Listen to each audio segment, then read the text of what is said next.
Hafezi charitable সোসাইটির অর্থায়নে নবম মুসলিম ও অসহায় মুসলিম পরিবারদের মাঝে চাউল বিতরণ।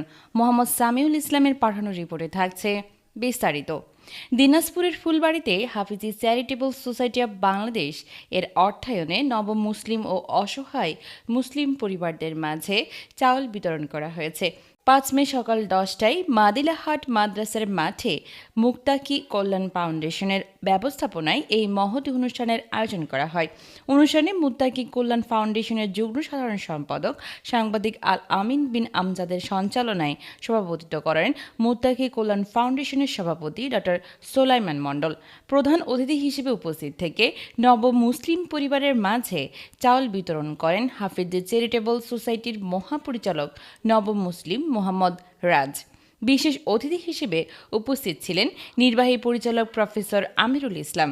আমন্ত্রিত অতিথি হিসেবে উপস্থিত ছিলেন কানাহার মাদ্রাসার মুহতামিম মাওলানা আবু মুসা মোহাম্মদ, মাদিলাহাট মাদ্রাসার মুহতামিম মাওলানা সুলতান হামিদি, গঙ্গাপুর মাদ্রাসার মুহতামিম হাফিজ আবুল হাসান, বেদদিঘি ইউনিয়নের ভারপ্রাপ্ত চেয়ারম্যান আব্দুল মান্নান, ইউপি সদস্য হাসাদ আলী।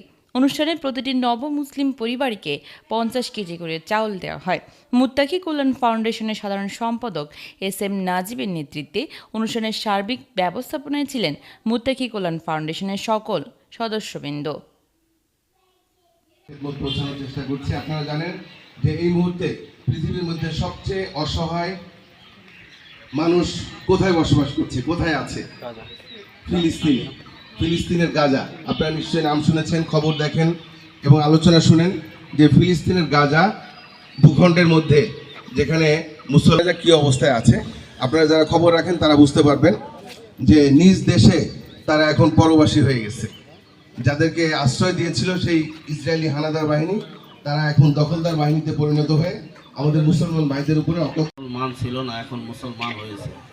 আল্লাহ হাদিসের মধ্যে আসছে, আল্লাহ তাদেরকে আপনি মুসাফিরদেরকে সঙ্গে নিয়ে, আল্লাহ আলেম ওলামা তালিবে ইলম, আল্লাহ তার সবাইকে সঙ্গে নিয়ে আপনার কাছে হাত পাঠাইছি। আল্লাহ